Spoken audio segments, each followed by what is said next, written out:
the team can let them in. Good morning, everyone, and thank you for being here today again for our webinar on reporting with IFRS sustainability standards. For today's webinar, we will be discussing 4 main points. First, we have with us Corey from the ISSB, who will introduce himself in a bit, who will share with us information about the ISSB that are relevant to the participants. Then we're going to go through IFRS S1 and S2. We're going to afterwards touch upon the concept of materiality and the different types of materiality. And then we're going to go through recommendations on how to prepare for a sustainability report in general, not just for following the IFRS standards. And then we have a space for Q&As, especially that we have Corey with us today. So if you have any questions, please don't hold back. Use this opportunity to clear any confusions that you might have.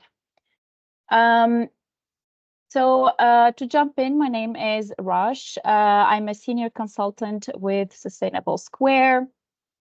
And today I'm joined by Corey. I will give him the word to introduce himself. Hello, everybody. My name is Corey Walrod. I'm a member of the ISSB technical staff.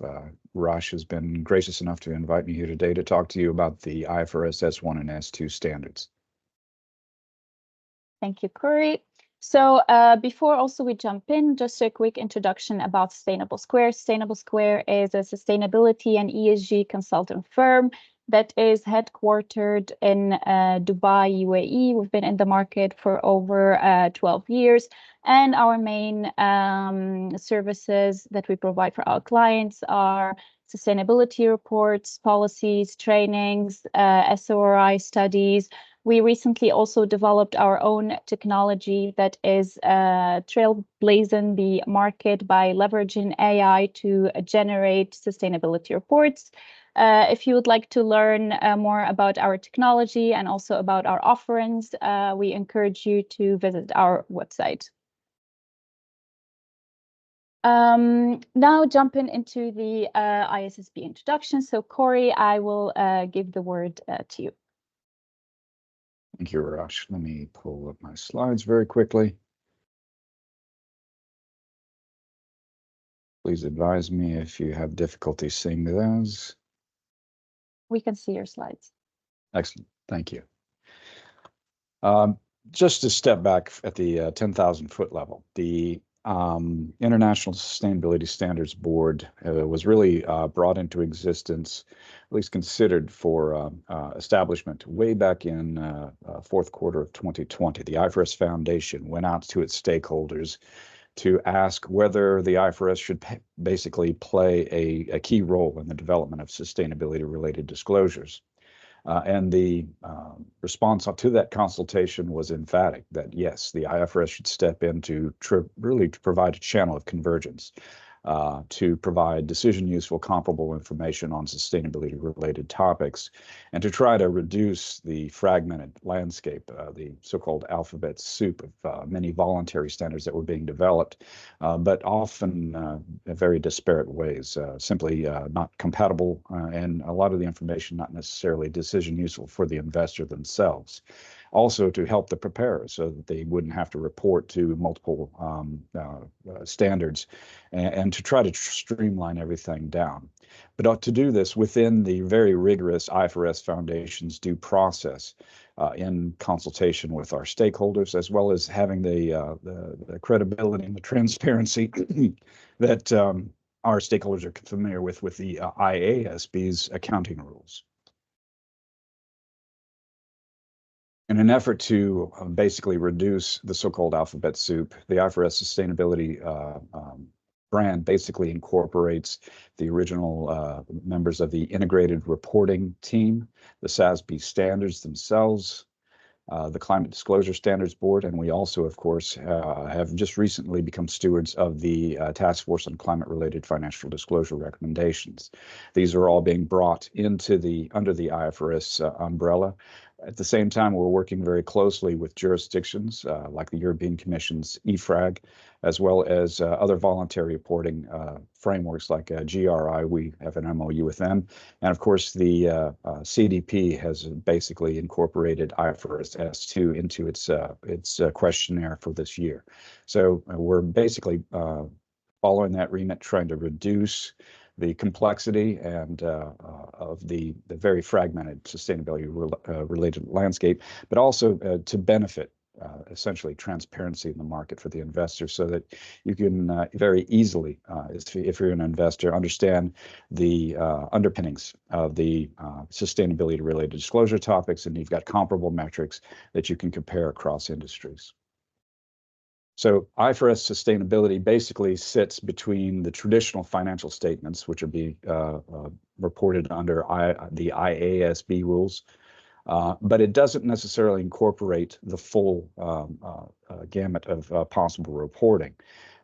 The IFRS is GAAP agnostic, but at the same time, we use the same definition of materiality as the IASB uses.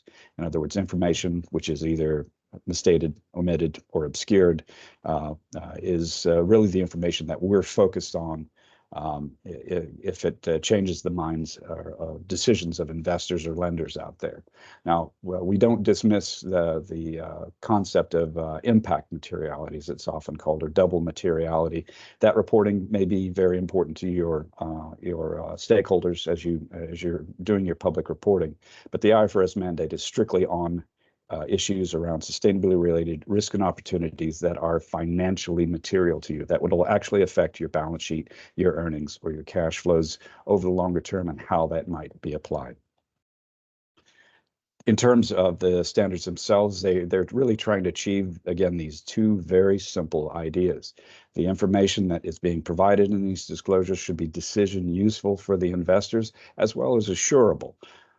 At the same time, if you ask an investor, of course, they always want more information. So we also have to balance that against what is actually cost effective for the preparers. In other words, are these material issues that they're already managing? Are they issues around compliance in terms of their management from day to day? Certainly, we don't want basically every company reporting to every single metric that's out there if it's simply not relevant to you.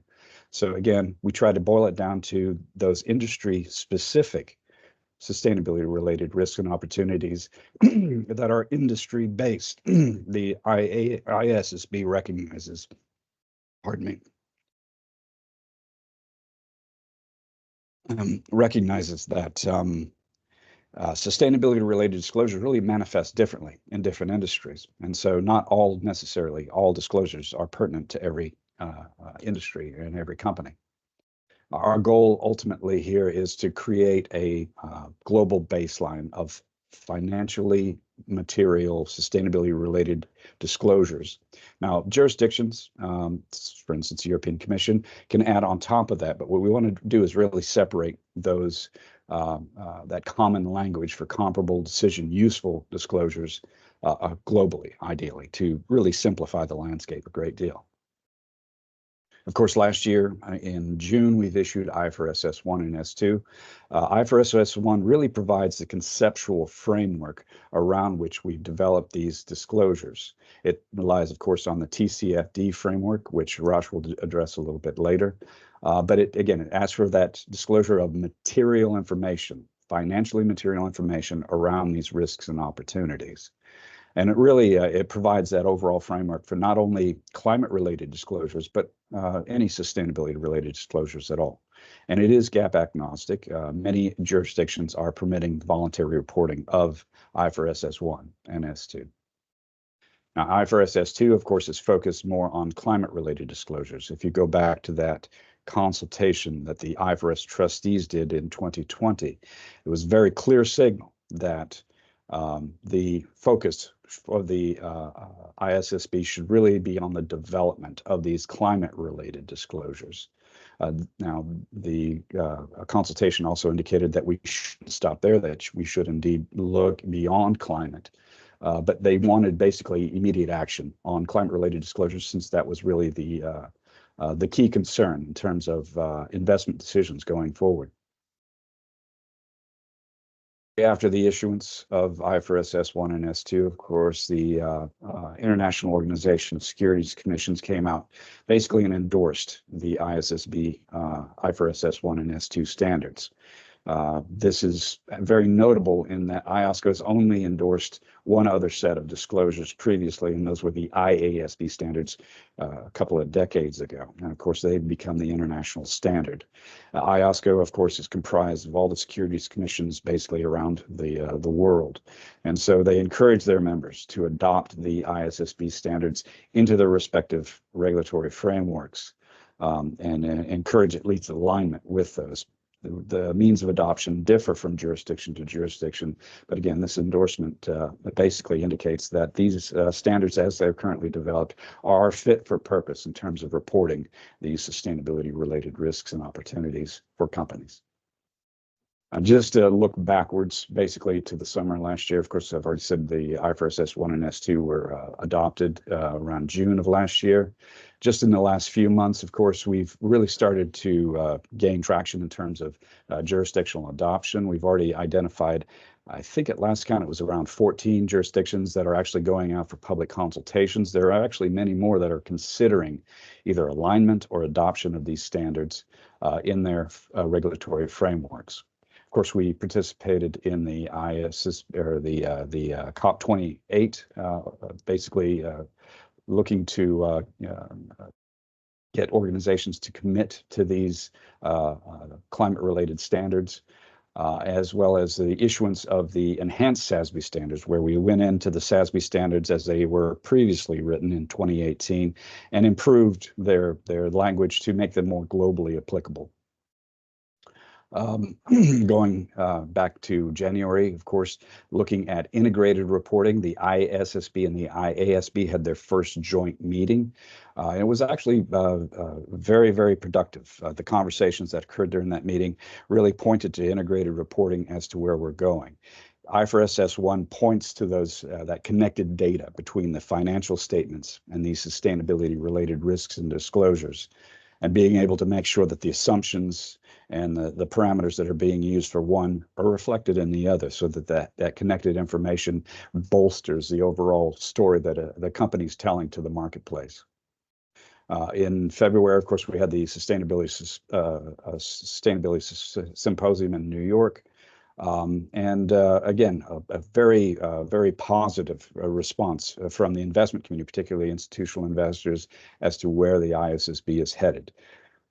And then, of course, really the first key meeting of the Transition Implementation Group. This is the group that is comprised not only of ISSB supported personnel, but also a broad range of industry participants that are basically looking at how the IFRS S1 and S2 are actually being used, and they're answering questions as they come up. You have the website on the IFRS website.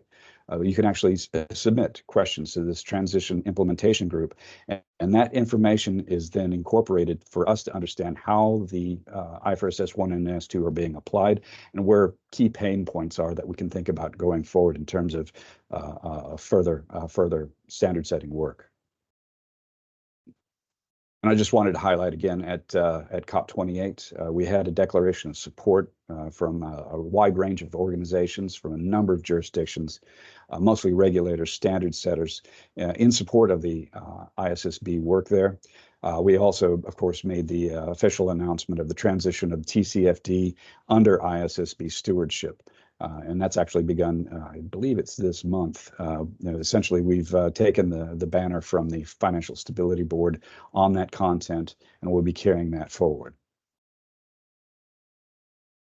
Now, looking forward, really the focus, I think, from the RFI and consultation agenda priorities has focused the board on IFRS S1 and S2 implementation. There is a concern in the marketplace that the market really needs help in terms of interpretation of IFRS S1 and S2, the development of educational materials, and so on. And so there is definitely a core of the ISSB staff which is focused on developing that information and helping users, both preparers as well as on the investor side, to actually use this information effectively. Another key element, of course, is adoption. The IFRS Foundation is a not-for-profit organization. We don't mandate the use of the standards in the marketplace. It's really up to each jurisdiction to decide how the ISSB standards will be implemented in their own jurisdictional frameworks.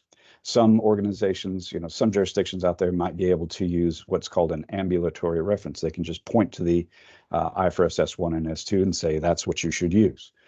That's actually a very easy approach, but many jurisdictions require the actual content of IFRS S1 and S2 to be brought into their frameworks and approved by the appropriate agencies within them.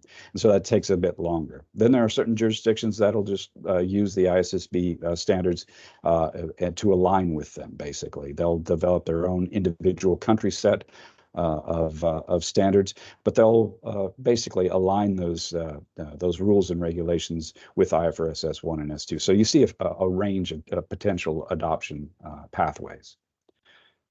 And then, of course, the future work plan. This is currently a work in progress. The consultation on agenda priorities will probably come out either this month or next month to identify exactly what that future path should be in terms of what our future work plan will be. Again, in terms of the balance of the activities, we're going to be focused on making sure that IFRS S1 and S2 are meeting the needs of the marketplace. We're going to continue to enhance the SASB standards since they are basically referenced in IFRS S1 as a key source of guidance, and making sure that those are being improved along the way.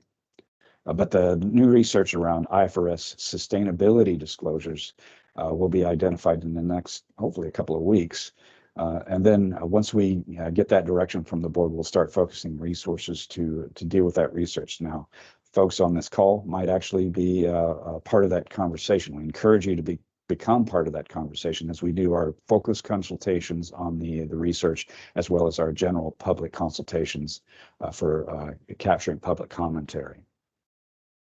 In terms of just how this body of work interacts with other jurisdictions, that interoperability work with whether it's GRI, whether it's the work that EFRAG is doing in the European Commission, that's ongoing. We have a jurisdictional working group led by our Vice Chair, Sue Lloyd, which meets monthly to try to gain that alignment, that interoperability between the standards.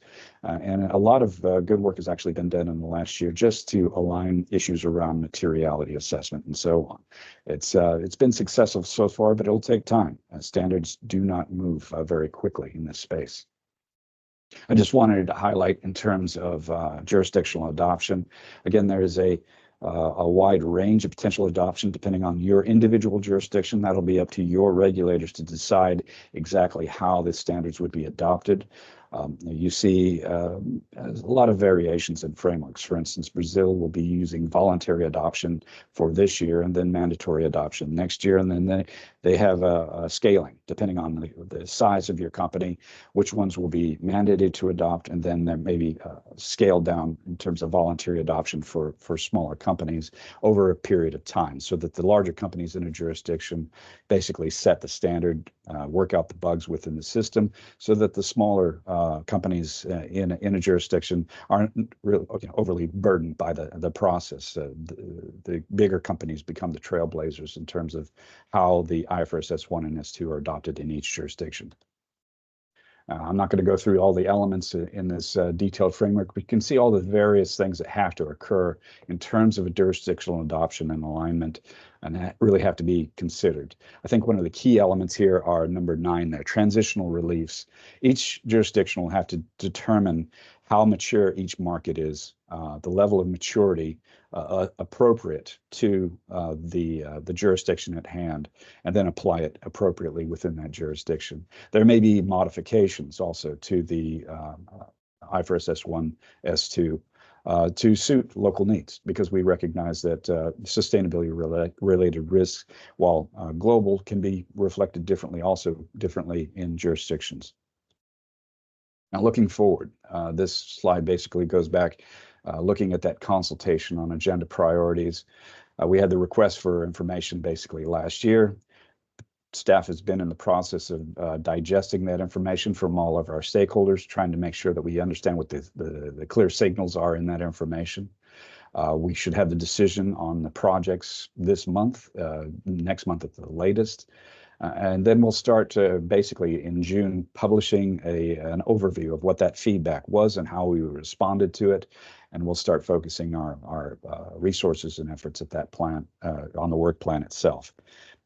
At this point, just to give you some insights, it seems like biodiversity risk seems to be very high on the agenda, and human capital seem to be very important to a lot of our stakeholders. And so those are probably where the work plan will go, but the board themselves will have to make that decision in the next couple of months. And of course, the enhancement of the SASB standards will continue to make them more adaptable and usable across the global landscape as we make this transition from basically SASB standards as guidance to IFRS standards, which are going to be really the core of the work going forward. And that's all I have. I'll hand it back to you, Raj.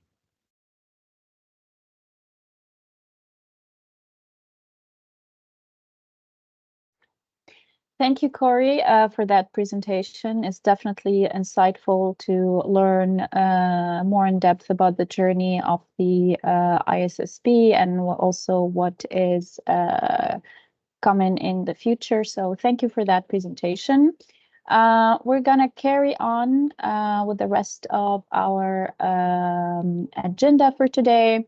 So if at any point my voice is not clear or you cannot hear me, please let me know. I am facing some internet issues today, so I will probably also turn off my camera at some point.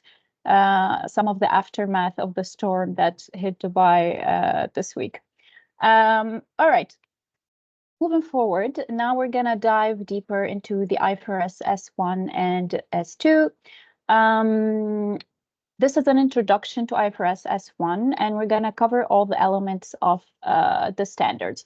We're gonna go through the objectives, the scope, the conceptual foundations, the core content, the general requirements, and finally, the judgments, uncertainties, and error.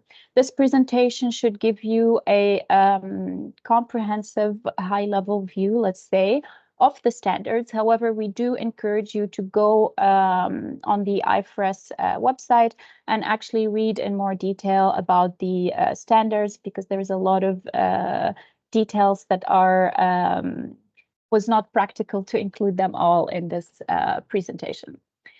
So before we start talking about the objectives of the IFRS, there are two useful terms that we would like to establish before we move forward in this presentation that are reoccurring throughout the IFRS S1 and S2, that are general purpose financial reports and primary users of the reports, or also referred to as users. The general purpose financial reports are actually the reports that provide financial information about an entity that is useful for the users of those reports in making decisions related to providing resources to the entity. As Corey has already mentioned in his presentation, the IFRS standards were actually developed to cater to the needs of these users. We will highlight them in a bit. And these users are defined by the IFRS S1 as the existing and potential investors, lenders, and other creditors. So this is just to set the foundation for our presentation. Then moving forward with the objectives of the IFRS sustainability standards, or IFRS S1. So the objective of IFRS S1 is to disclose information about an entity's sustainability related risks and opportunities that, as we just mentioned, useful to primary users of general purpose financial reports, meaning that is useful for them to make decisions related to providing resources to the entity.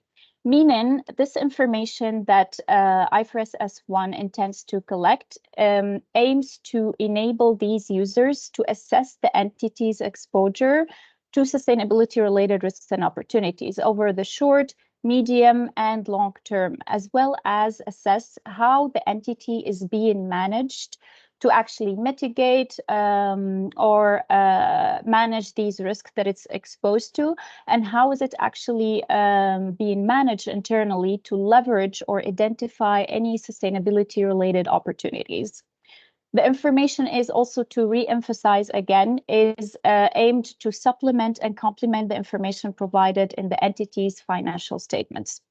The IFRS S1, as Corey has mentioned, is a conceptual framework. It prescribes how an entity prepares and reports its sustainability-related financial disclosures, and it sets out the general requirements for the content and presentation of those disclosures. So the information is useful, again, to the primary users of the general purpose financial reports. The scope of IFRS S1. So obviously, since it's the conceptual framework for the IFRS sustainability standards, entities shall apply IFRS S1 when preparing and reporting sustainability-related financial disclosures in accordance with the ISSB standards. The scope of IFRS S1 covers sustainability-related risks and opportunities that could reasonably be expected to affect an entity's prospects. As Corey has mentioned also, we will dive a bit deeper into what this means, and also how does materiality play a role as a fundamental or a core concept of the IFRS S1. But this means, or therefore, any sustainability-related risks and opportunities that could not reasonably be expected to affect an entity's prospects are outside of the scope. Again, as Corey mentioned, the aim here is to try to minimize confusion and also the overwhelming information that now organizations are reporting in accordance with. So we're trying to prioritize that information that is actually important and relevant to the primary users of these reports. The IFRS S1 focuses on the overall sustainability-related financial disclosures, while other ISSB standards specify information on an entity is required to disclose about specific sustainability-related risks and opportunities, such as the IFRS S2 that focuses on the climate-related risks and opportunities. Continuing with the scope of IFRS S1, the entity can apply the standards regardless if it's already preparing its financial statements in accordance with the IFRS accounting standards or any other generally accepted accounting principles or practices. The standards use terminology that is suitable for profit entities, including public sector business entities. However, it does not encourage non-profit organizations or entities to actually use the standards to also report on their sustainability risks and opportunities. Now moving forward to the conceptual foundations of the IFRS S1. So the conceptual foundations are the, let's say, the four main pillars upon which the IFRS S1 is built to ensure the relevance of the information, high quality reporting, and that actually reports are conducted in a way that is actually understandable and suitable for the primary users of these information. For sustainability-related financial information to be useful, the IFRS S1 has defined that the information needs to be relevant and faithfully represents what it purports to represent. The relevance and faithfulness of information together represents the fundamental qualitative characteristics of useful sustainability-related financial information. And the usefulness of this information is enhanced through if the information is comparable, verifiable, timely, and understandable. Now we're going to dive a bit deeper into what each element of the conceptual foundations actually mean, or how is it being explained by the IFRS S1. So starting with the fair presentation, IFRS S1 states that a complete set of sustainability-related financial disclosures shall present fairly all sustainability-related risks and opportunities that could reasonably be expected to affect an entity's prospects. This is a sentence that you will hear repeatedly throughout this presentation, because it is a key concept that everyone needs to keep in mind when we are discussing the IFRS S1. So please don't get tired from this concept. And to achieve faithful presentation that I just mentioned now with relevance together, they constitute the fundamental foundations for useful information. To achieve faithfulness, an entity shall provide a complete, neutral, and accurate depiction of these sustainability-related risks and opportunities. We often now see practices within companies where they actually focus only on the good performance or the positive performance within their company. That is not the reason or the aim or the objective of IFRS S1, or for that matter, any sustainability standards.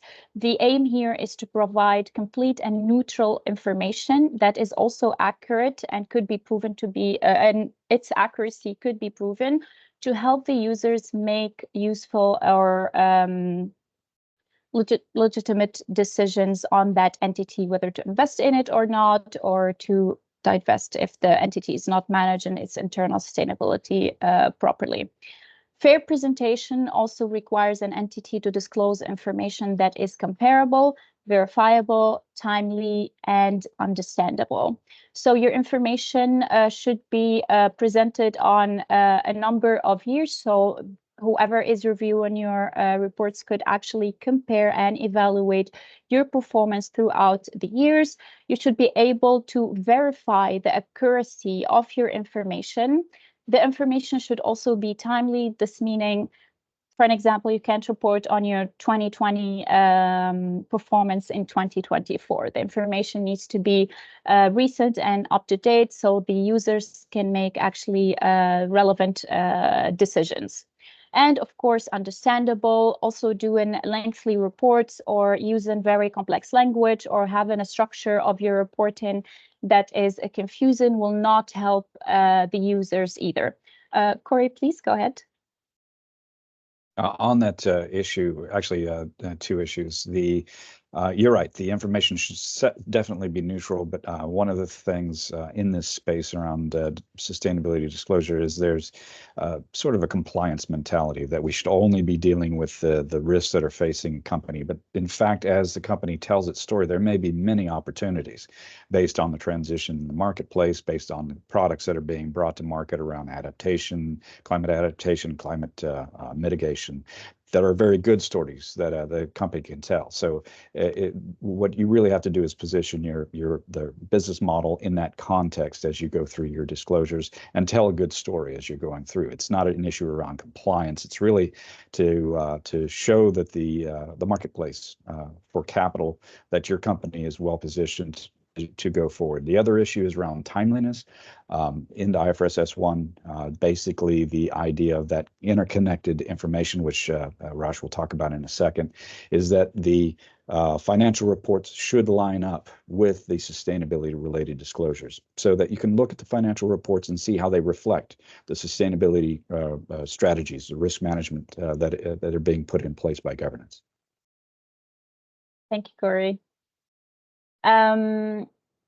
Moving forward, the second conceptual foundation is materiality. This is a very hot topic in the market as it's been or has been the core of several sustainability reporting frameworks.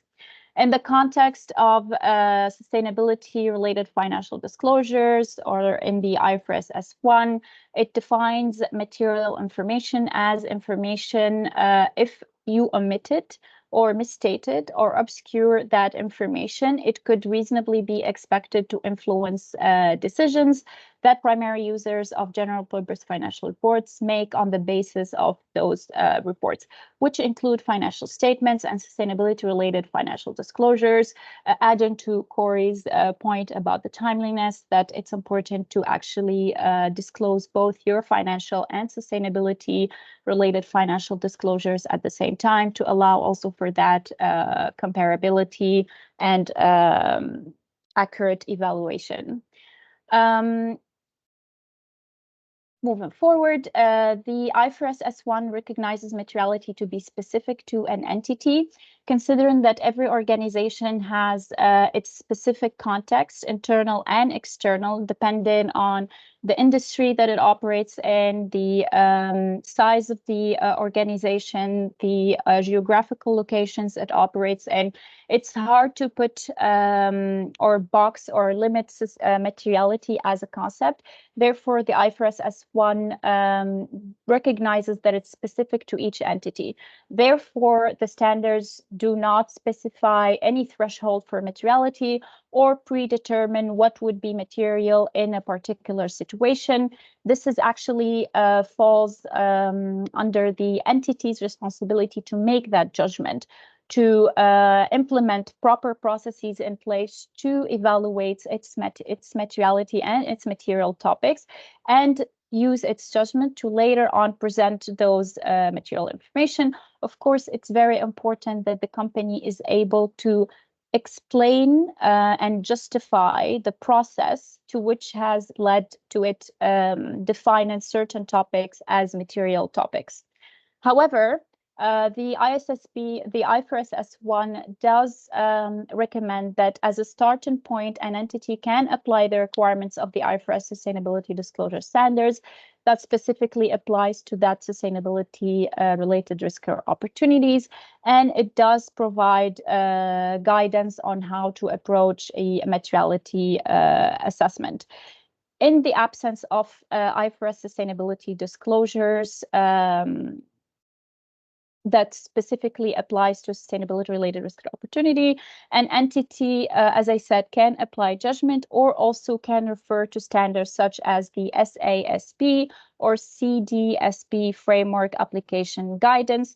It could also refer to benchmarking or other standards that are actually providing information on how to conduct materiality assessments and also define material topics for certain companies within certain industries.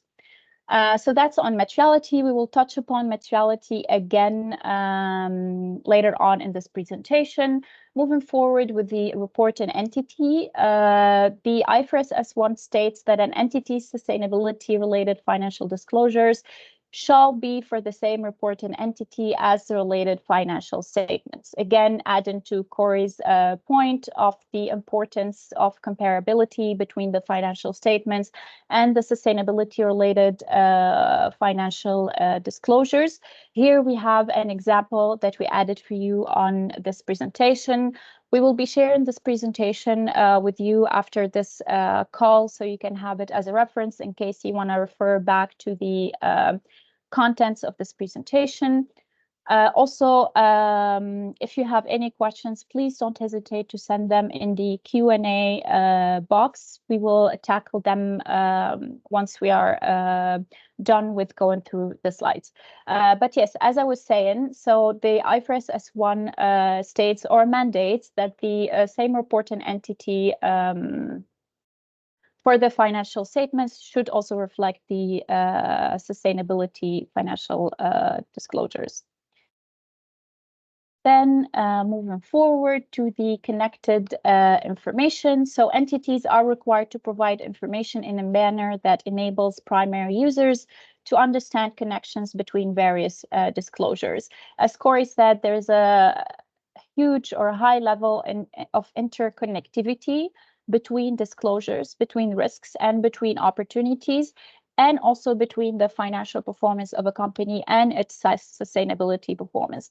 So one of the conceptual foundations of the IFRS S1 that actually is highlighted is for the company to be able to present the information in a way that highlights these connections or interconnections and also presented in a way that is easy to understand by the users of the reports.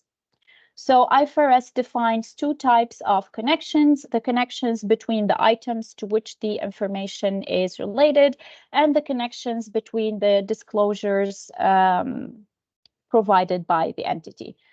We will actually dive a bit deeper into this. This table actually presents the structure or simplifies the structure of the connections that could be present between information. So first we have the connections between the items to which the information is related. That is such as connections between various sustainability related risks and opportunities that could reasonably be expected to affect the entity. What does this mean? This means, for an example, if an entity pursued a particular sustainability-related opportunity that later on resulted in revenue increase, the company needs to highlight this connection. It needs to highlight that due to this sustainability initiative that we pursued, this has actually resulted in a revenue increase, and it has positively impacted our financial performance. And also vice versa, keeping the neutrality also in the reporting. If the company endeavored or made any initiatives following a certain sustainability opportunity that actually resulted in a negative outcome, then also it needs to highlight this connectivity. Then the second type of connections that we have, which is between disclosures provided by the entity. This type of connection also is broken down into two sub types, let's say, of connections. First, we have within its sustainability related financial disclosures, such as connections between disclosures on the governance strategy, risk management, and metrics and targets. So here, as we said, sustainability is integrated within the fabric of every organization. You can't just talk about sustainability governance without talking about the strategy, without talking about the risk management. So if at any point one of your governance initiatives, for an example, a risk management initiatives, has resulted in a positive outcome within your internal processes, you need to highlight the connection between these elements. And then the second type of connection is the connection across its sustainability-related financial disclosures and other general purpose financial reports. What does this mean? If in your financial reporting you have, going back also to my first example, you taken on an initiative that has resulted in a positive revenue, and that positive revenue is reflected within your financial performance, then you need to make the connection in also your sustainability report to reference that financial positive performance that you have it in your financial statements. So this is a simplified presentation of the different types of connected and interconnected information. Yes, Corey, please go ahead. Also keep in mind that this concept of connected information is also for the benefit of preparers, simply because if you've already conducted the reporting on a particular sustainably related topic in your financial statements, whether it's in the management commentary or perhaps in the notes, you can actually just reference from your sustainability related disclosures. Look at our financial disclosures here. So it's also to create more efficiencies between the reporting. You don't have to constantly re-report the same numbers. It's very helpful that way. Thank you, Corey. Then now moving forward to the core content of the IFRS S1, as you all might be aware, and also as Corey has mentioned in his presentation, the core content of the IFRS S1 and also the IFRS S2 is actually built on the pillars of the TCFD, or the recommendations of the TCFD. So we have four main elements of the core content. We have governance and strategy, risk management, and targets and metrics. We're not going to dive deeper into the types and structure of these disclosures under each one of these pillars. However, we're just going to touch upon the objectives of each one of these pillars. So under governance, the IFRS S1 intends to help users understand the governance processes, controls, and procedures that an entity uses to monitor, manage, and oversee its sustainability-related risks and opportunities. 4, its strategy is to enable the users to understand the entity's strategy for managing sustainability-related risks and opportunities. And 4, its risk management is to understand the entity's processes to identify, assess, prioritize, and monitor sustainability-related risks and opportunities, including whether and how those processes are integrated into and inform the entity's overall risk management, and also to assess the entity's overall risk profile and its overall risk management process. And finally, the metrics and targets is to make or help users understand the entity's performance in relation to its sustainability-related risks and opportunities, including its progress towards any targets the entity has set or any targets it is required to meet by law or regulations. It's very good to talk about sustainability in your strategy. It's very good to talk about your future plans. But if you don't have clear metrics and targets and you're not showing consistently how you're actually meeting these metrics and targets and how you're actually navigating this journey, it does not really give credibility to whatever you are sharing within your strategy or within your website. At the end of the day, this is about impact. This is about real management of your risks and opportunities and actually minimizing your minimizing the risks and opportunities that you're subjected to, so users can actually make sound decisions. Now moving forward to the general requirements of the IFRS S1. So these are requirements that ensure the quality of the reporting of companies in accordance with the IFRS S1. It's mainly 5 main requirements. First, we have sources of guidance, location of disclosure, timing of reporting, comparative information, and statement of compliance. We will go through these requirements one by one.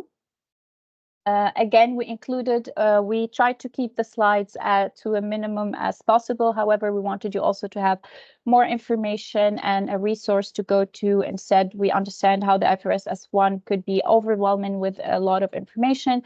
So this could be also used by you afterwards as a summary reference to also keep your memory refreshed.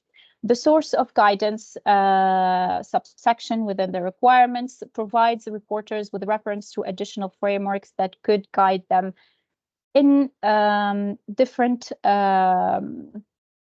practices within the IFRS S1. So it could guide them in identifying sustainability-related risks and opportunities, identifying applicable disclosure requirements, and how to disclose information about sources of guidance.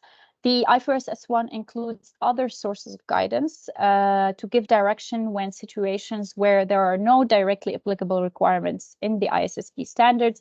I will give an example that I just mentioned. For an example, in determining its material topics or in executing its materiality assessment.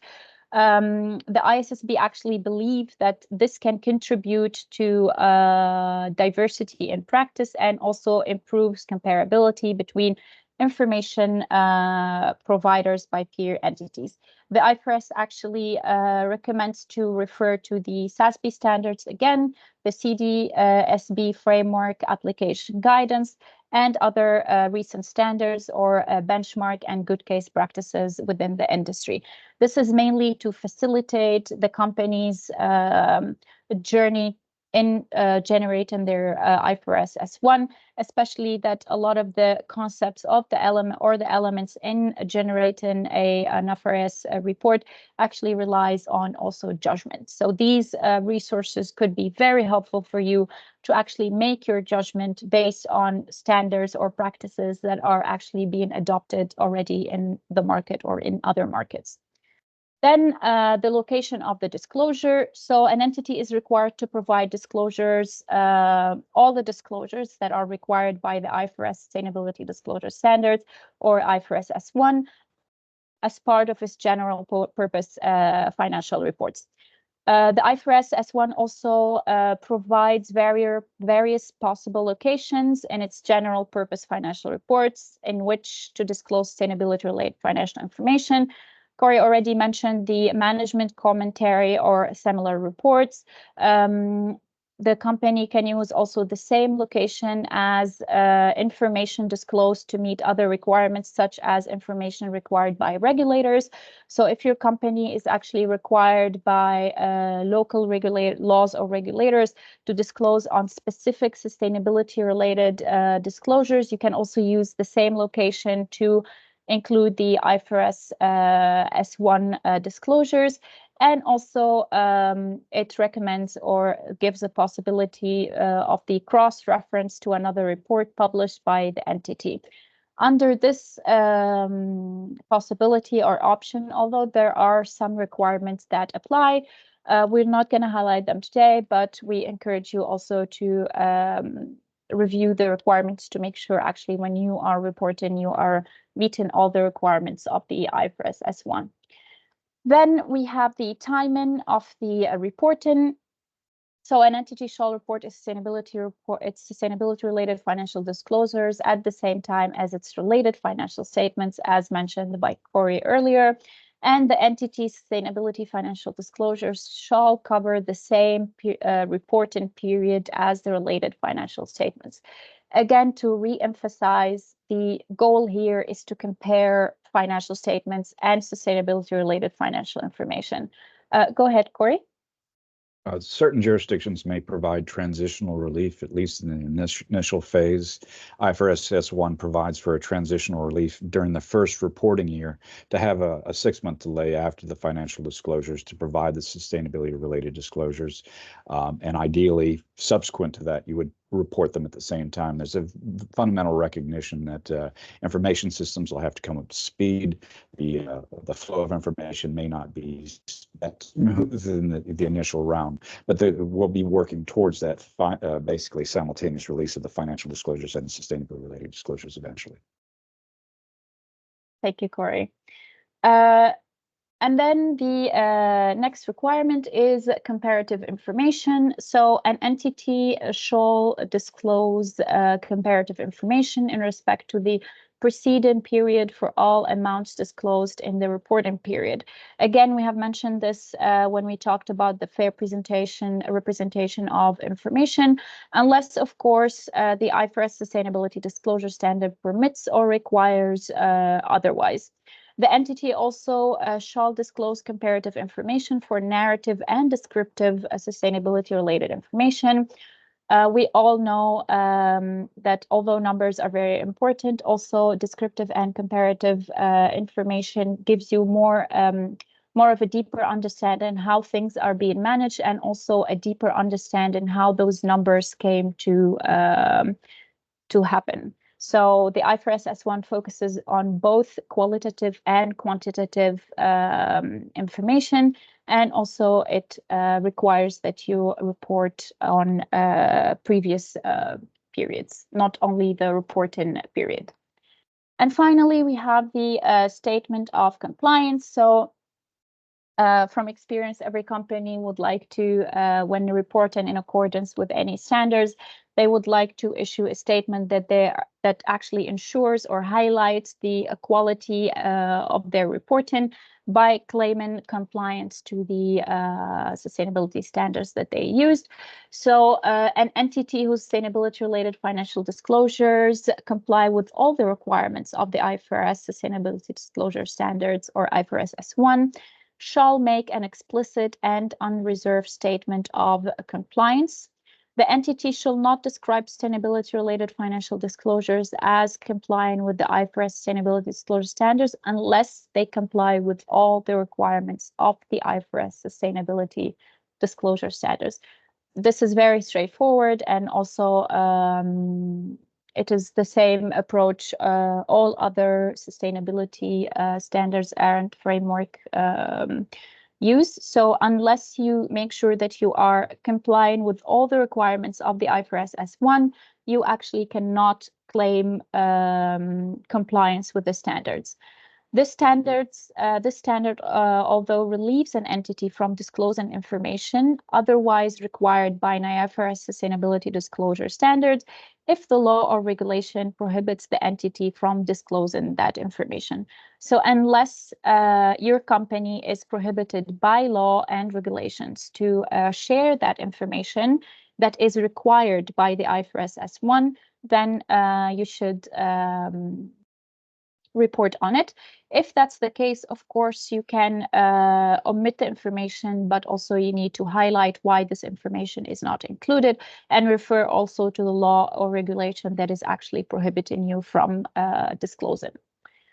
And again, under the statement of compliance, it also, the IFRS S1 also relieves an entity from disclosing information about a sustainability-related opportunity if that information is commercially sensitive as described in the standards. So if disclosing information could compromise your success or could compromise your future business opportunities, then you have the right, or the IFRS S1 provides you with the right or the relief to not disclose that information.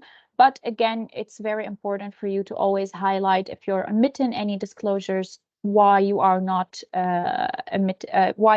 reporting on these disclosures. Then moving forward to the judgment, uncertainty, and errors. As we mentioned at the beginning, many aspects of the IFRS S1 allow for companies to make their own judgments regarding how to report on information. The companies have the not freedom, but have the space to define their own material topics, the materiality process that they're implementing to define these topics. They're also responsible for defining the sustainability-related risks and opportunities based on the approach that actually more convenient, let's say, to them. And this large space, let's say, of flexibility and freedom, let's say, which the IFRS ensured in order to accommodate the needs of companies and make it an easier process for them to report on their sustainability-related financial disclosures. Hence, we have judgment, uncertainty, and errors, which are things that can come up. So when we talk about the judgments, the entity shall disclose information to enable users of a general purpose financial report to understand the judgments, apart from those involving estimations of amounts that the entity has made in the process of preparing its sustainability reports. What does this mean? If you have implemented a process to define your sustainability-related risks and opportunities, and if you have implemented a process to define your material topics, for an example, you need to disclose the judgments your company has made to execute these processes. So the users of the report can understand the logic and the reasons behind you taking certain decisions when defining these aspects. Then second, we have uncertainty. So an entity shall disclose information to enable users of general purpose financial reports to understand the most significant uncertainties affecting the amounts reported. What does this mean? Let's say you are reporting on climate-related risks that your company is subjected to. Some of the climate-related risks are not definite. They are still based on estimation. They're still based on forecasts. They're not based on facts that have happened, but they're based on future estimations. So these future estimations actually have a level of uncertainty. Therefore, when you are reporting on any disclosures that include any level of uncertainty that could affect the users of the primary reports and their decisions, you need to highlight this uncertainty so the user is aware of this matter. And finally, when it comes to errors, an entity shall correct material information that was included in prior periods that has an error. And by restating the comparative amounts for the period disclosed unless it's impracticable to do so. Corey, would you like to add any points before we jump into the next section? No, you've done a very good job. Thank you. Thank you very much. Now jumping into the IFRS S2, the climate-related disclosures, we're gonna go through the objective, scope, and core content. So the objectives of the IFRS 2 climate-related disclosures is to require an entity to disclose information about its climate-related risks and opportunities that is useful to primary users of general purpose financial reports. So the IFRS S2 has a I don't want to say identical, but let's say a very similar structure to the IFRS S1. However, whereas the IFRS S1 is a conceptual framework, the IFRS S2 is specific to climate-related disclosures. So let's say it's topic specific. Please, Corey, correct me if I'm wrong, but I think you already mentioned that the ISSB is actually working on developing multiple disclosures that tackle different specific topics. The climate-related disclosures is the first one to be presented, but hopefully in the future we can receive or the ISSB can publish multiple others that would guide companies in their management of specific topics. So if I could just step in, the IFRS S1 is really the core mandate in terms of providing that conceptual framework. So companies really need to just step back and think, what risks am I managing? And how do I do that? And then how do I tell my story through these disclosures to the capital markets? Then we get very specific with the climate-related disclosures. These are structured in a way to really provide the key information around climate disclosures, which was again mandated by the IFRS trustees. There will be subsequent standards that are issued, but the structure of those and exactly what those will look like, we'll see probably over the next couple of years. Thank you, Corey. The same with the IFRS S1. The S2 standards actually requires entities to disclose information about climate-related risk and opportunities that could reasonably be expected to affect the entity's cash flow, its access to finance, or cost to capital over the short, medium, or long term. So the IFRS S2 also looks at the same, let's say, materiality when it comes to information, which information to disclose, with a specific focus on climate-related information.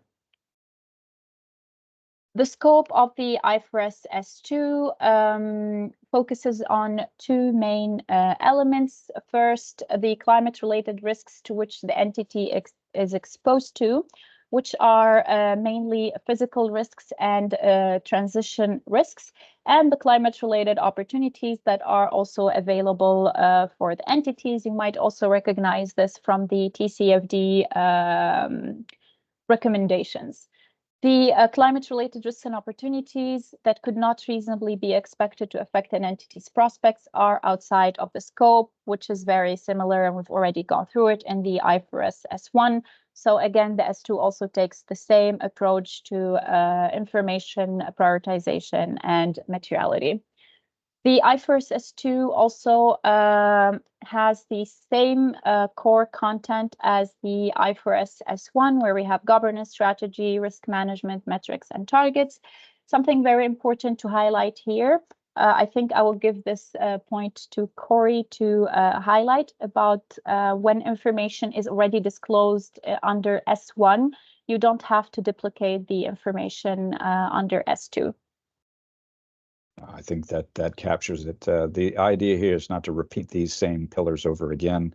If you've already addressed this in a general way, you can always point to it and say, our governance covers our climate risk, it covers our human capital risks, etc. You don't have to constantly repeat yourself in terms of the context of this information if you can condense it. Yeah, thank you. So that is it with the IFRS S2 and S1. We now move forward to touch upon materiality. So materiality is a very widely adopted concept by the reporting standards and frameworks. However, today in the market, there's still confusion about what is materiality, how do you conduct a materiality exercise, what type of materiality is best to integrate or to use within your sustainability reporting. We have 4 different types of materiality. We have the single materiality, the impact materiality, the double materiality, and the financial materiality. The first, let's say, concept or type of materiality and the most adopted one is the single materiality. This is a concept that was defined or put forward by the GRI disclosures, the Global Reporting Initiative standards, and it actually focuses on the interest of stakeholders regarding a business sustainability performance, and it prioritizes stakeholder engagement. So the single materiality focuses more on a company meeting the expectations of its stakeholders, understanding and meeting the expectations of its stakeholders through its sustainability reporting. Then in their most recent standards, the GRI has redefined its approach to materiality to actually introduce impact materiality to companies. So why was this shift? As we evolve and move forward in the practice of sustainability and sustainability integration within companies, we noticed that companies now are reporting or taking sustainability reporting more as a branding practice. However, sustainability is actually about impact, it's about risk management, and about leveraging or creating opportunities that are actually environmentally friendly and socially conscious. So the GRI introduced the impact materiality concept in its most recent standards, where companies need to focus on evaluating and disclosing their impacts on the environment, society, economy, with a focus on human rights. Then we have the double materiality. The double materiality is actually defined by the EFRAG. It was set forward by the Corporate Sustainability Reporting Directive, and it's the core concept of the European Sustainability Report and Standards that were also introduced last year and will be put into practice in this or in the next cycle's reporting. So every company in the EU now that is subject to the European Sustainability Reporting regulations need to make sure that it implements a double materiality exercise in order for it to meet the disclosure requirements of the standards. And finally, we have the financial materiality. Sorry, going back to double materiality, also just to highlight, double materiality is actually the combination of impact materiality and financial materiality. And that is why it's named double materiality.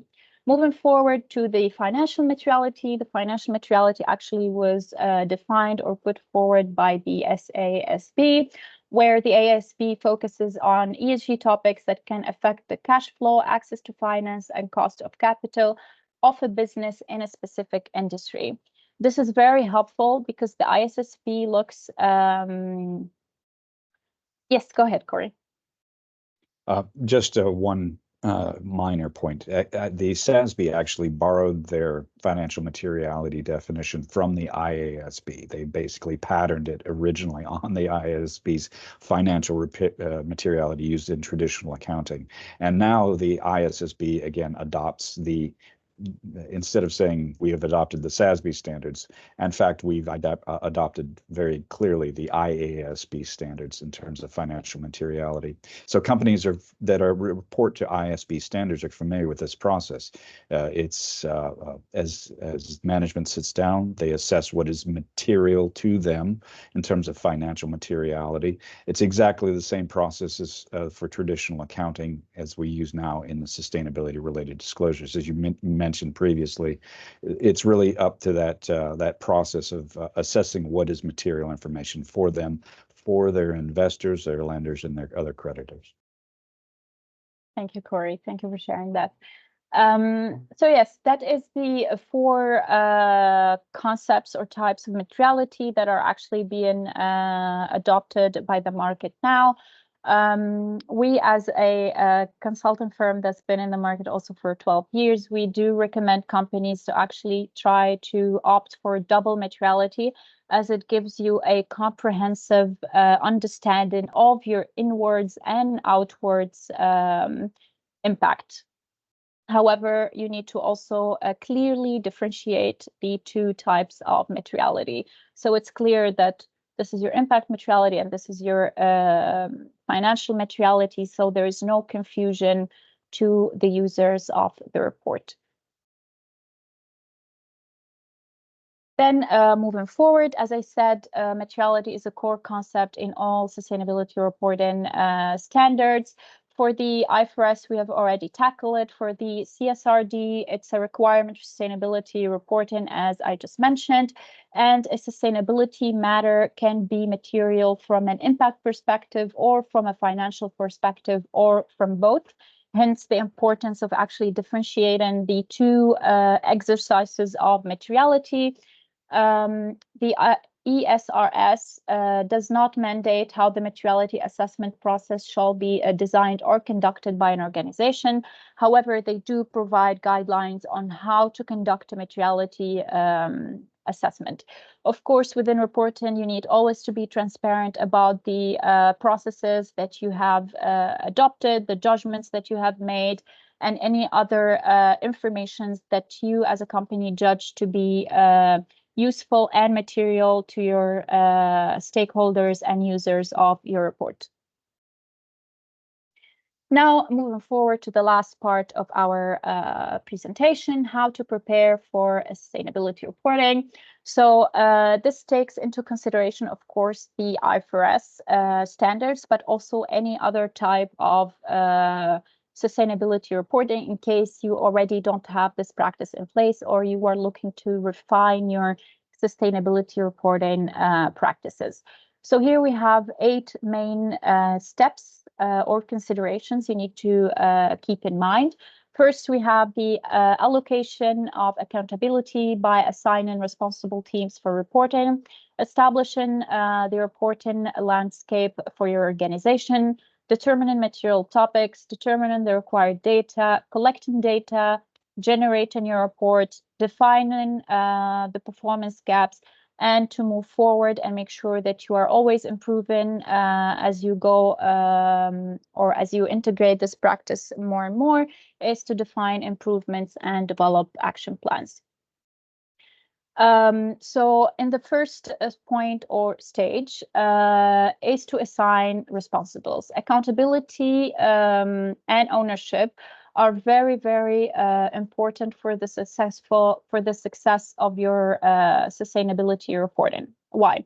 Even though for other types of reporting, accountability and communication are very important, also for sustainability reporting. However, despite there are still some companies that actually don't have this practice as integrated and adopted as other types of reporting, such as corporate reporting. Hence, ownership or cultivating a sense of ownership is very important to ensure that people can take this forward without being pushed or incentivized. So that is something that will help you a lot, especially when selecting the individuals or the team members that will actually be working on this.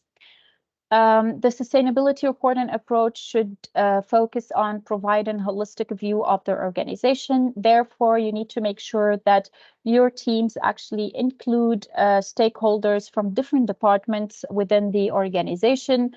This will facilitate later on for you the process of actually collecting specific data, since your team will actually be diverse.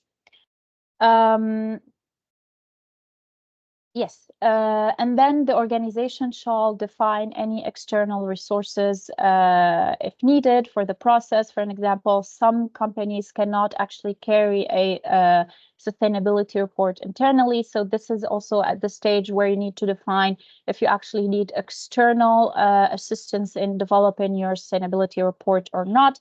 Maybe you don't have the capacity or the expertise internally to know how to report, what type of disclosures, how to carry out a materiality exercise, et cetera, et cetera. So at this stage, it's also very important for you to decide if you need external support or not. In managing also the team members that will be involved in your sustainability reporting, what could be very helpful is to establish a responsibility assignment matrix.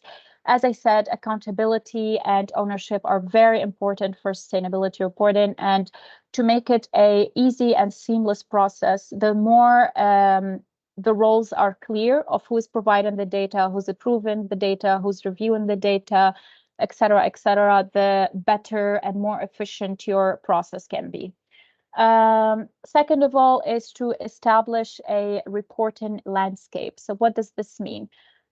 There are numerous sustainability reporting frameworks out there. And even though now we are going towards the practice of actually minimizing these frameworks by having one holistic one, such as the IFRS S1 and S2 and the whole sustainability standards, companies are still overwhelmed by the number of standards and frameworks that are out there, especially now considering that local regulators are also putting forward their own sustainability reporting standards and requirements. So in establishing the reporting landscape, a company should understand and evaluate where it stands, it currently stands in relation to sustainability reporting and the environment in which it's operating. So this means local regulations and requirements. It needs to identify the frameworks, both mandatory and non-mandatory, that you would like to include or comply by in your reporting, and then prioritize the most relevant ones. Sometimes it's also inefficient or ineffective if you adopt multiple frameworks and end up having a being very overwhelmed with all the requirements from different frameworks and ending up actually not meeting or not reaching a high quality report because you're actually distracted by the different types of guidelines and reporting requirements. Third in the process is materiality. I think we covered materiality quite well in this presentation. So here you need to identify and understand what is most important to your organization by conducting a materiality assessment. Despite the maturity level, again, of the organization, we always recommend you to do a double materiality. However, if you haven't conducted any materiality exercises, we also encourage you to create a roadmap on how you can integrate a materiality practice, because materiality is not an exercise that you do at the end of the year to check the box. It's actually a continuous assessment process that needs to be integrated within your operations. Materiality also feeds into your risk assessments, your opportunity identification processes, et cetera, et cetera. So it's a very comprehensive exercise that feeds into a lot of other processes that are very important and fundamental to not only sustainability management or not only sustainability reporting, but sustainability management as a whole. And then fourth is to determine the required data. Having established the framework or frameworks that you will be adopting in your reporting, having conducted your materiality exercise and defined your material topics, you need to understand what kind of data you need to report on under these two combined, the material topics and also the frameworks that you have adopted. Then moving forward, after identifying the data points or disclosures that you need to report on, you go into collecting the data. To make this process very easy for you, it's very recommended to actually establish a data collection methodology to identify your data sources. So you need to understand who has which data, to review your current sustainability data that is being or has been collected and evaluate its quality. So if you have already conducted sustainability reports, we encourage you actually to review those sustainability reports and evaluate or review the quality of the data and define any gaps in that data. To establish a data collection cycle, ensure consistency while focusing on integrated improvements. So for an example, let's say 2023, you did your sustainability report in accordance with the GRI. 2024, you're doing a report in accordance with the IFRS. This will cause a disruption in your sustainability reporting. So even though you are adopting new practices or you are improving your practice of sustainability reporting, it's very important to actually ensure consistency while also integrating improvements. Again, aim for simplicity and efficiency. Make sure that your data is easily understandable by the users, that you highlight all the connections between your data points, and also to maintain quality by meeting the quality standards quality of whichever framework you are using. After that, you can generate your report. When you generate your report, you need to define how and where you would like to communicate your performance. Avoid multiple sources of information because this could be also confusing to your stakeholders. It's better to have one place where people or stakeholders can access your information. Ensure your reporting meets quality characteristics of the selected sustainability framework, and ensure information is easily accessible by users. So this could be on your website or via your newsletter, or depending on how you communicate best with your stakeholders. And of course, raise awareness externally and internally. Many companies do have sustainability reports and their internal employees are not even aware that the company has a sustainability report, and also external stakeholders. So it's very important to actually raise awareness on your performance and make sure that it's actually being communicated. And then finally, we have defining the gaps. Again, sustainability reporting is not just a practice to tick a mark or to comply to a regulation. It could also be used as a tool to manage your performance and track your performance and improve. So once you have your sustainability report, you need to assess and define the gaps in your performance and your reporting processes, and to define improvements. And finally, to define your future plans based on these gaps and the journey you've been on so far. So ensure a process is in place for sustainability reporting. Engage with external subject matter expert to support you in your journey if necessary, and leverage technology to optimize your processes and increase quality of reporting. And that would be it from our end. If anyone has any questions, let me just check the question box. Yes, we do have a couple, I think. Yes, we do have 2 questions for Corey, actually. Can you access the box, Corey? The Q&A box? I just accessed it.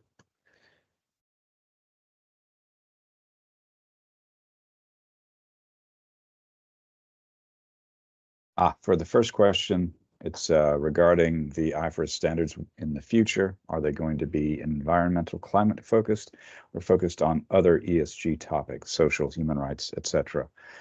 The work that we've done on climate, I suspect, will be in place for the next few years. There's a consideration for standard setters that we have to create standards that are stable, so that users aren't constantly having to change what they're doing in terms of the reporting. So that stability around the climate related disclosures should stay there for at least the next few years. We are looking at other ESG topics outside the scope of climate. And these, as I said earlier, are probably going to be around biodiversity, human rights, and human capital. Now, the order of focus will be determined over the next couple of months where we'll put our resources. But I know from my own feedback working with preparers as well as investors, biodiversity is really becoming an important topic as TNFD is becoming better developed. And we'll be working with TNFD and our other stakeholders in terms of determining how do you actually capture that information. Unlike climate, which is actually in many ways a fairly a relatively easy measure in terms of greenhouse gas emissions, how your climate resilience and your company's positioning with regard to transition physical risks and transition risks. Biodiversity tends to be very local. So it's often very difficult to create a global set of metrics for those. So I think it'll be very challenging for us, but it is definitely a call from our stakeholders to look at biodiversity. The second question, IFRS is not specifically stating that double materiality is required, but looks at financial materiality. It is different. Yes, it is different than the CSRD mandate. That's correct. What is the stand of the ISSB on double materiality? Is it recommended? Should organizations revise their current materials or opt for double materiality? How should an organization navigate material topics under different reporting standards? That's actually a very good question and a very common one from a preparer standpoint as you start thinking about how you're actually going to put this information together. The ISSB's remit is solely on financial materiality. Only that information that your investor stakeholders, your lenders, your creditors will find useful in the general purpose financial reports. The concept of double materiality, however, as we see it, is complementary.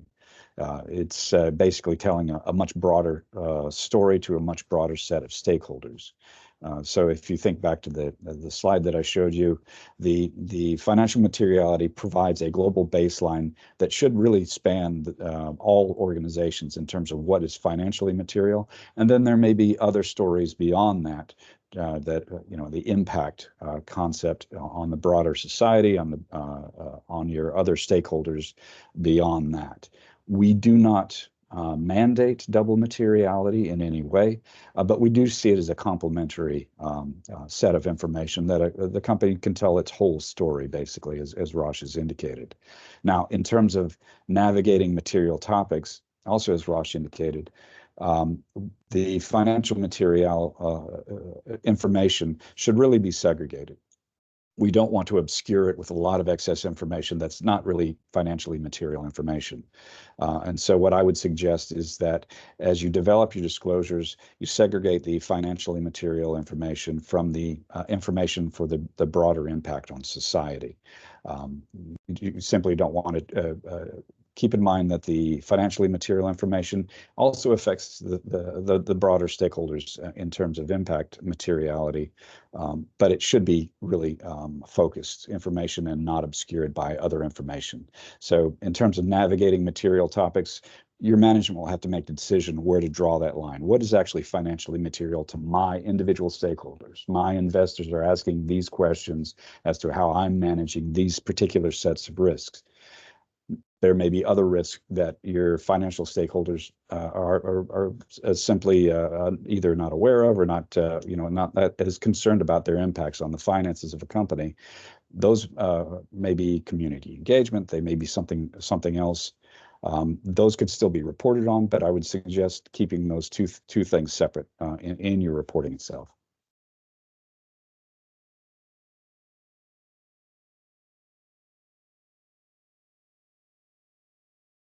We have one more question. I don't know if you can see it, Corey. It's also I for you. can't see it. No, didn't show up. So the question is, Corey, to what extent is this guidance being followed by companies and auditors? What are the challenges companies face in demonstrating net zero accounting disclosures on critical assumptions, scenarios, and judgments? And how is this information being audited or assured? No, again, very good questions. Right now, practice is very diverse. It depends on your jurisdiction. It depends on individual companies and their situations. What the goal of IFRS standards are to try to get everybody on the same sheet of music, reporting in the same way, with the same type of comparable information, and that is the goal. We're in that process right now. IFRS S1 and S2 basically are effective as of January of this year, aligning with your individual reporting cycles, depending on how your jurisdiction is structured. So I would say right now there's still a great deal of diversity in terms of reporting. The goal is to get everybody on the same sheet of music within a jurisdiction, reporting in the same ways. Now, in terms of assurability, we do work with the IAASB.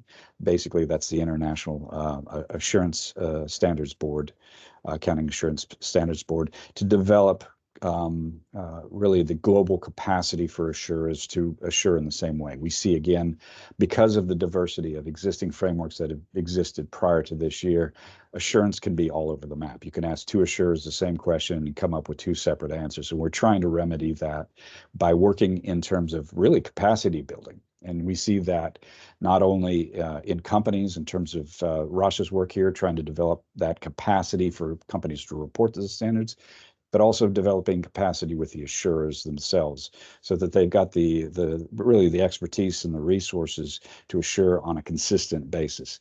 I suspect for the first few rounds, we're going to see assurance all over the map. Of course, ESRS requires assurance in terms of their standards, but I suspect just if you get two different companies, you're going to get two different internal sets of standards as to what's assurable and what's not.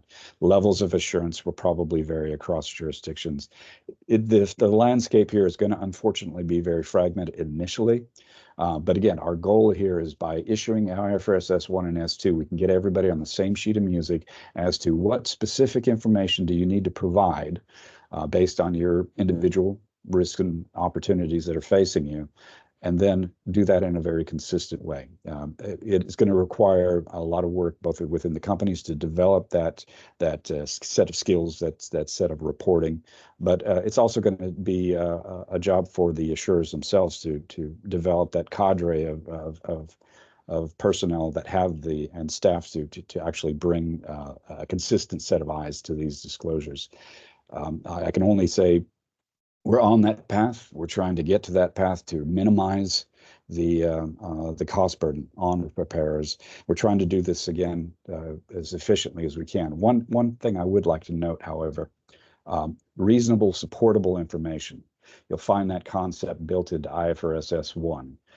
Depending on the level of maturity of your company, as long as you can bring the standard of the information I'm providing is reasonable and supportable, and it connects to my financial story, that connected information. That is sufficient information. Certain companies who are just new to the journey in terms of telling their story around how sustainable and resilient their companies are, we recognize that it's going to take them a while to get there. But as long as you can say, well, I've got this information, it's reasonable, it's supportable, and this is how I'm going to tell my story, that should be sufficient. Now, that's going to improve over time. As you do multiple cycles of reporting, that information will become more granular, more direct information, less heuristics, less indirect information. And so I think the first step here is to realize that your first iteration on these disclosures, it may not be as detailed information as you're used to, obviously, in the financial reporting, but get started on the journey. As Rash said, identify the responsibilities and accountability within your company as to where that data lies, how to review it and make it assurable and presentable in a public form so that you can put your best foot forward. But that information will improve over time. Thank you, Corey. That's very insightful. We have another question asking, can we combine ISSB and other metrics like the WEF, BC, and GRI into IFRS reports? That goes back to the sources of guidance. You see that in the sources of guidance in IFRS S1. To identify sustainability-related disclosures, basically to identify the risks and opportunities facing your company, your first step should be the SASB standards. They provide typically a limited set of disclosure topics that are likely material to your individual industry. There's 77 different industry sets. You identify what is my industry, and it may be a couple of industries. If you've got, if you span a value chain, for instance, or if you're a conglomerate, you may have to look at multiple industries. But you look at that set of disclosure topics first, and you assess from a standpoint of what's most relevant to you. If there's topics that you're facing, the risks and opportunities that you're facing that are not listed within the SASB standards, at that point you can start looking at CDSB. You can start looking at basically other standards, other frameworks to tell your story.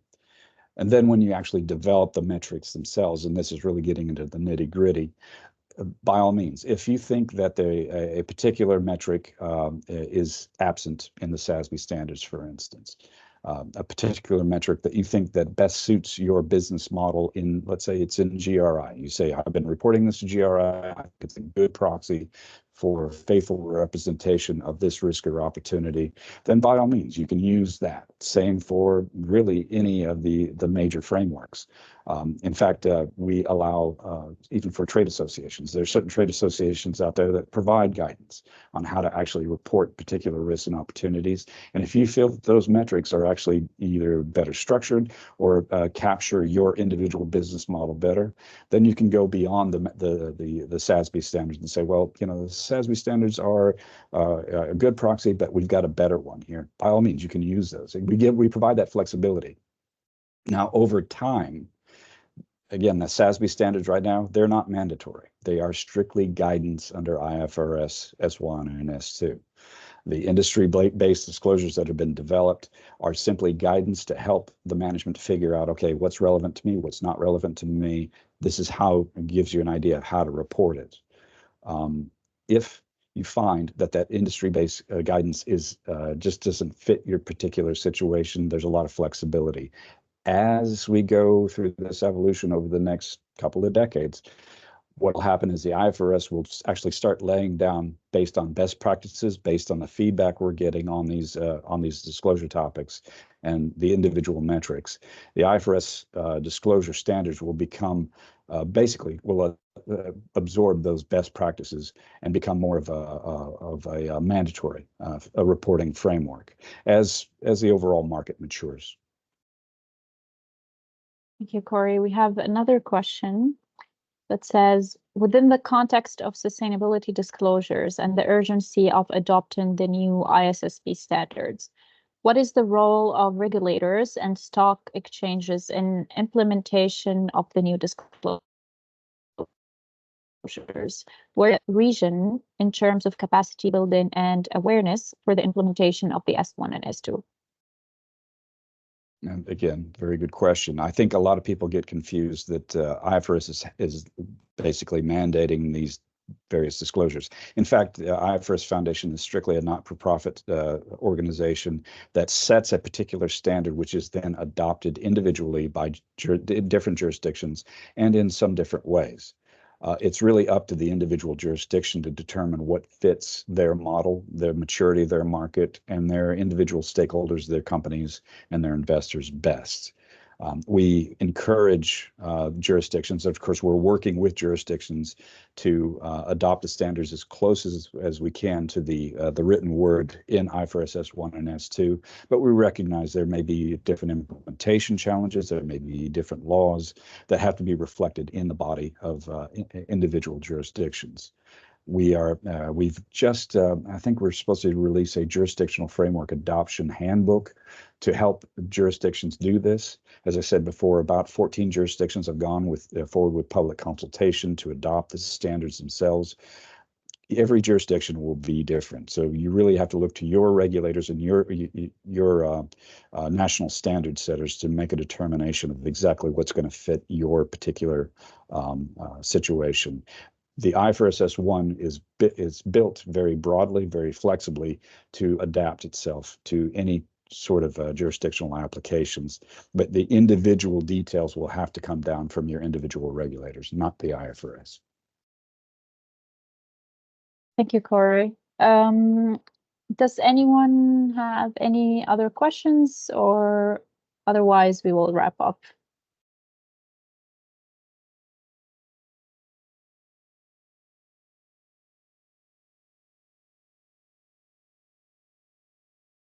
Okay, I don't think anyone will share any further questions.